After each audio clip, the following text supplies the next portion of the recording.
인생이란 짧은 기간의 망명이다. 부와 빈곤 전자는 사치와 나태의 부모이고 후자는 인색과 악습의 부모이다. 결국 그것은 둘 다 불만의 어버이다. 겉모습이란 속임수이다. 국가란 인간이나 다름없다.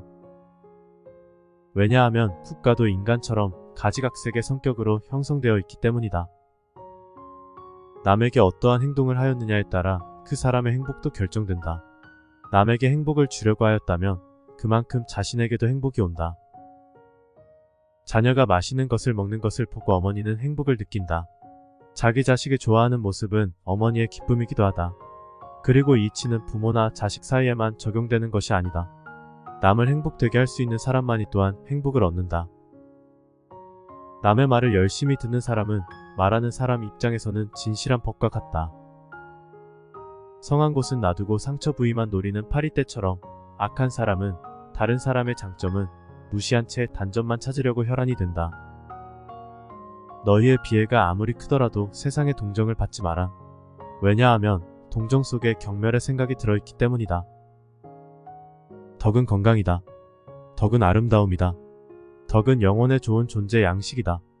거기에 반해서 악덕은 병이다. 악덕은 추함이다. 악덕은 영혼의 나쁜 존재의 양식이다. 돈을 벌고자 한다면 돈을 쓰지 않으면 안 된다. 돈을 하아 힘을 중 지식을 상으로 삼을 것. 마음을 행복하게 할 수 있는 자만이 행복을 얻는다. 마음이 현실을 만들어낸다. 우리는 마음을 바꿈으로써 현실을 바꿀 수 있다. 미에 대한 사랑이 신들의 왕국의 질서를 세웠다. 그것은 자명한 일이다. 왜냐하면 추악에는 사랑이 없기 때문이다. 사람은 다른 사람에게 어떤 행동을 하였느냐에 따라 그의 행복이 결정된다. 남에게 행복하게 해주려 했다면 그만큼 자신에게도 행복스럽다. 자기 자식에게 맛있는 것을 사주고 그가 좋아하는 것을 보는 것은 부모의 기쁨이다. 이는 형제간, 친구간, 이웃간, 나아가 낯선 사람 사이에도 공통되는 이치이다. 남에게 관대하였으면 내 마음이 넉넉해지지만 만일 인색하였으면 그만큼 내 마음도 좁아진다. 남을 때린 자는 밤잠을 이루지 못하는 법이다. 남에게 친절하고 관대한 것이 내 마음의 평화를 유지하는 길이다. 남을 행복하게 해줄 수 있는 사람이 또한 행복해진다. 사람은 불의의 재물이 되는 것이 두려워서 그것을 비난하는 것이지 불의를 저지르기 싫어서가 아니다. 사람은 사랑할 때 누구나 시인이 된다. 사람을 시험해 보려면 모든 재산을 박탈하고 부당하게 대해보라. 재산을 박탈당한 것은 참지만 부당한 대우는 참지 못하는 사람이라면 가까이 두고 잘 대해주도록 하라. 부당한 대우는 참지만 재산을 박탈당한 것에 불만을 사귀지 못하는 사람이라면 멀리하거나 피하도록 하라. 사랑이라는 것은 선한 것을 언제까지나 갖고 싶어하는 마음이다. 소년을 엄격과 폭력으로 가르치려 하지 말라. 그의 흥미를 허용하여 지도하라. 그렇게 하면 자기의 능력이 어디로 향하고 있는가 소년 자신이 찾게 된다. 시인들은 자신들도 이해하지 못하는 위대하고 지혜로운 말들을 짓거린다. 시작은 그 일의 가장 중요한 부분이다. 시험되지 않는 인생은 살 가치가 있다.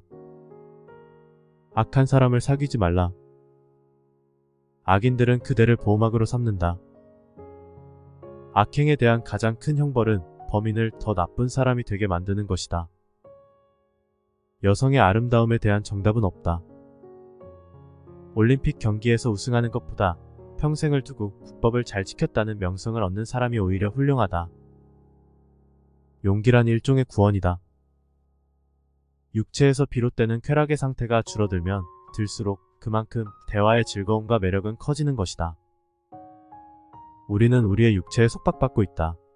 우리의 영혼이 육체의 악에 물들어 있는 한 결코 만족이란 없다.